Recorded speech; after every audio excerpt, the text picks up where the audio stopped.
Estamos de volta, amiga e amiga, com o seu programa Cidadania, pela sua TV Câmara, canal 16 na TCM, TV Gazeta RN em todo o estado. Hoje tratando desse tema super importante, esse tema que afeta a todos nós. Na realidade, todos os problemas pelos quais nós passamos hoje têm indiscutivelmente a ver com a política, política na acepção do termo. Então a reforma do sistema político, ou como o nosso convidado foi corajoso em dizer, e a gente vem debatendo isso faz tempo, eles não enfrentam verdadeiramente os problemas, muita conversa, reforma, papapá, e as coisas que a gente precisa, de fato, não são efetivamente alteradas. E vamos continuar, né, Joyce, esse bate-papo com Márcio Oliveira, e já de plano, que aproveitando aqui, sendo rápido e econômico, falar de algo, Márcio, que você citou aí, e eu até chamei a atenção, como efetiva novidade, ou seja, algo que a gente chama tecnicamente de jurígeno, novo no ordenamento jurídico. O que significa, Márcio, essa cláusula de barreira que você chamou, ou como se tem chamado também, por exemplo, a deputada Xerido, a autora do projeto, chamava de cláusula de desempenho, e quais os impactos que ela poderá causar na representatividade política? Bom, Val, a ideia de ter uma cláusula de barreira ou cláusula de desempenho, ela está ligada especificamente à ideia de divisão de recursos dos fundos. Nós falamos de fundo partidário, fundo especial de financiamento de campanha e a distribuição do tempo de TV, né? Quando chega o período eleitoral, nós chamamos o tempo de antena. A divisão daquele espaço que os candidatos utilizam. Que o pessoal diz que é de graça, que não é, né? Que é de graça, mas que não é, né? Então a cláusula de desempenho, ela vai tentar criar, vamos dizer assim, definições de requisitos para que os partidos tenham acesso a esses recursos, que são públicos, né? Não são recursos aí que estão parados e eles pegam, não, são recursos públicos, saem do orçamento da União. E que a gente aqui, só para contextualizar mais uma vez para o amigo e ver a importância, para o próximo ano, previsão de quase 3 bilhões, né? Somando os fundos. Isso. E aí há uma liberdade prevista na Constituição de criação, fusão, estruturação interna dos partidos políticos, né? Inclusive eu costumo muito dizer que o partido político, nós debatemos isso demais, é um dos institutos previstos na nossa Constituição mais avacalhados que existe, porque ele é considerado como um direito fundamental. Ele está previsto no título da Constituição que fala dos direitos e garantias fundamentais, mas é tratado como nós vemos, assim, um relegado a segundo plano. Nós não vemos as pessoas irem aos partidos políticos por ideologia, por seguir uma linha programática. Então a ideia da cláusula de desempenho, que foi instituída pela Emenda Constitucional 97, é uma mudança na própria Constituição, é definir critérios para que os partidos políticos tenham acesso a esses recursos, então, ao tempo de TV. A gente poderia dizer que continua a liberdade de criação, ou seja, hoje nós temos 35 partidos registrados, né? Pelo menos a minha última contagem, e o site Novo Eleitoral está sempre em cima e trazendo tudo isso, e continua podendo criar, ou seja, nós poderíamos ter, vamos aqui, imagina aqui meu cálculo, criar mais 50, vamos imaginar, mas não necessariamente esses 35 que existem hoje, com 50, teriam acesso a esse tempo de propaganda e nem ao recurso do fundo. Seria isso mais ou menos, Márcio? A ideia é justamente essa, porque o que a gente vê, Val, hoje nós temos esses 35 partidos e há hoje no TSE cerca de 66 pedidos de novos partidos. Olha. Quer dizer, se todos os partidos que estão pedindo para ser criado for, nós vamos passar de 100. Eu somei aqui, deu 101 partidos. 66 com 35 dá 101. Você imagina uma democracia funcionar de forma adequada com 100 agremiações partidárias. Então, na verdade, hoje nós identificamos uma indústria de criação de partidos para ter dinheiro do fundo partidário. Os partidos chamados nanicos de aluguel, né? Que eles vão brigar aí para poder ter vida jurídica, justamente para poder ter acesso a esses recursos e fazer os mais variados tipos de negociações durante o período eleitoral. Me permita que a gente que trabalha em eleições, eu e Márcio há muito tempo, que Joyce também tem experiência, a gente escreve toda semana, eu e ela, uma coluna e sempre dá destaque para a parte política. Quando sai aquelas coligações que começam a sair na eleição agora, aí que continua a coligação majoritária, aí vem um determinado candidato, aí vem com uns 20 partidos, parece que é o marketing, né? Aí P, não sei o que, é tanto P, tanta coisa, que chega a dar, ixi Maria, é a junção desses partidos, tem marketing nisso, não tem nada. Pessoal, a estrutura partidária aqui na ponta, como é que acontece? A Eval sabe disso, Joyce com certeza deve saber. É muito comum você chegar a um determinado líder político no município e dizer: eu tenho 5 partidos, eu tenho 6 partidos, 7. Como se fosse possível se apropriar da instituição partido político. Justamente para quê? Para se viabilizar politicamente. É uma deturpação total do sistema. Então a cláusula de barreira ela vai tentar criar esses critérios. Porque a ideia não é impedir que os partidos políticos surjam, mas justamente eles não terem recursos públicos, serem desencorajados a serem formados somente com esse intuito. Então a ideia é desencorajar ou até mesmo reduzir a quantidade de partidos políticos se a intenção dele for simplesmente receber. Que não tenha, para fechar, que não tenha efetivamente conteúdo substancial, programático, que não sejam partidos identificados com uma causa, que lutem verdadeiramente. Porque a ideia de você distribuir esse 1 bilhão e 700 e até mesmo, vamos por enquanto aí, e cerca de 900 milhões, ou um pouco mais ou um pouco menos para o próximo ano, é para aqueles partidos que verdadeiramente venham ter representatividade política. Não é isso, Jorge? Márcio, mas por exemplo, trazendo agora um pouco para a questão do acesso à rádio e à TV. A grosso modo, a gente poderia dizer então que geralmente, né, nas propagandas partidárias, a gente está ali assistindo a televisão e de repente se depara com um partido que a gente nunca nem ouviu falar, né, com candidatos até então desconhecidos.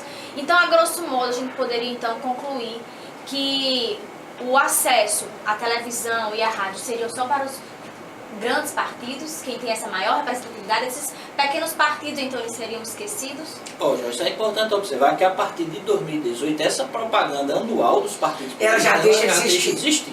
Na verdade, elas estão mantidos os artigos correspondentes, porque até o final de 2017 eles estarão.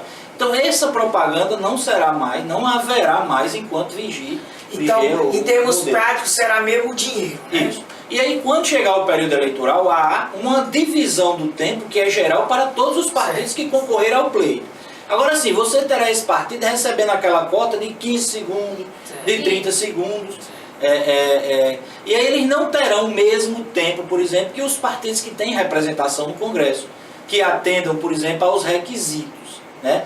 A ideia, a intenção, vamos dizer assim, não é desencorajar a criação de partidos que tenham ideologia, que tenham uma linha programática, porque esses partidos, eles congregarão pessoas que financiarão. Eles sobreviverão, né? Independente, por exemplo, nós temos partidos hoje como o Partido Comunista Brasileiro, PCB, né? Não é o PCdoB, que sobrevive independentemente de ter representação no Congresso Nacional. Por quê? Porque são partidos ideológicos, são partidos que mantêm uma linha de pensamento, uma organização programática. E a ideia é que esses partidos permaneçam. Porque os filiados, Eval, os seguidores desses partidos se manterão naquela agremiação, independentemente de ter recurso. Na maioria das vezes, esses partidos são financiados pelos próprios filiados.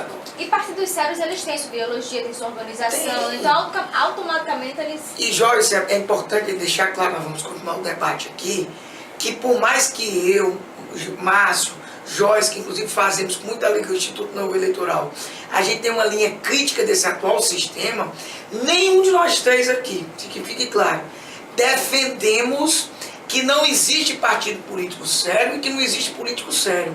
E nem defendemos que a saída para tudo está fora da política. A gente só precisa realmente organizar o discurso para que verdadeiros partidos não fiquem, como o Márcio usou um termo forte, mas verdadeiro, avacalhados. Eu, particularmente, Eval, acho que não há saída fora da democracia. Nem eu. E não há democracia, por exemplo, fora dos partidos políticos. Perfeito. Essa é uma visão pessoal. Antes mesmo de ingressar no TRE, eu era um militante partidário, o Eval sabe dessa história minha. Sei. E eu assimilei a ideia de que é por meio das agremiações partidárias, obviamente sérias, que tem linha programática, que tem uma ideologia, que tem algo a defender. Que envolve o cidadão. Envolve o cidadão. Por meio deles é que nós vamos conseguir ter uma democracia forte. E me permita aqui, um breve parênteses dentro desse contexto. É isso, mas sem querer fazer propaganda e já fazendo, que nós, que temos uma ideologia, por exemplo, de combate à corrupção, de valorização da cidadania, de efetiva democracia, de discussão sobre eleições, vamos fazer isso no Cidadania na Escola, junto com o projeto aqui, Vereador Mirim, envolver crianças e jovens nisso, por acreditar. É isso mais ou menos que os partidos políticos têm que fazer e infelizmente não fazem. E aí, Joyce, agora você comanda aí uma nova Continuando pergunta. então o debate, vamos abordar também a questão da vedação, né, aos partidos políticos de se coligarem. Márcio, na prática, o que isso significa? Quais as consequências para os próprios candidatos, os próprios partidos políticos dessa vedação? Olha, Jorge, o sistema proporcional brasileiro, como ele é hoje, ele permite muito assim, que pessoas que tenham várias, né, a gente chama comumente aqui de capital eleitoral. São aquelas pessoas que têm alguma atividade, que têm algum serviço prestado e que se consideram ter um percentual de votos da comunidade, do eleitorado, né? Então essas pessoas, elas se unem com o intuito de obter aquilo que a gente chama de quociente eleitoral, que é o número mínimo de votos para eleger uma pessoa. Muitas vezes um partido só, de forma isolada, ele não consegue atingir esse quociente eleitoral e eleger pelo menos um candidato nas eleições para vereadores, deputados estaduais ou federais. E aí eles realizam as coligações, que são o quê? Uniões de partidos políticos com o intuito da disputa específica. É uma união que nós dizemos temporária, ela só existe do ponto de vista da eleição em si. Quando passa a eleição, praticamente ela é rompida. Às vezes com interesses próprios entre eles, né? Isso. A ideia é justamente aquela. Os partidos eles não têm essa linha programática ideológica. Então nós vemos, por exemplo, partidos que têm disputas grandes no ponto de vista nacional, se coligando aqui no local. Às vezes nós vemos partidos que lá no Congresso Nacional travam verdadeiras batalhas. Mas aqui no local, na eleição, estão abraçados para a viabilidade política. Então, encerrar a coligação é impedir que essa união de partidos ocorra na coligação proporcional. Lembre que na majoritária não ficou vedada. Então, para concorrer a prefeito, governador e presidente da República e senador, inclusive, podem se coligar, que são aquelas eleições majoritárias. Na proporcional, não. Para deputado, para vereador, para deputado estadual e federal, ela fica encerrada. Agora, é importante observar que só a partir de 2020, nas eleições de 2018, ela não estará valendo ainda, né? Poderão haver as coligações aí de forma como então, essas coligações são a união de partidos, como se fosse um partido só, que buscam eleger seus candidatos. Para a disputa do pleito, é importante que se diga que a coligação, ela só segue em relação ao mandato do ponto de vista da substituição dos suplentes. Ela não existe juridicamente além.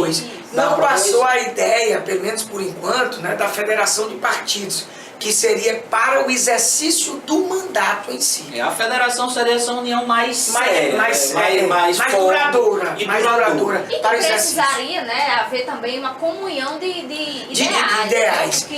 E interessante, nós vamos deixar aqui, para já complementar a próxima pergunta, mas eu faço questão de deixar no ar, e quero ouvir essa posição forte, contundente, técnica do nosso professor, por que que, por exemplo, o fim das coligações proporcionais já não vale agora para as eleições de 2018.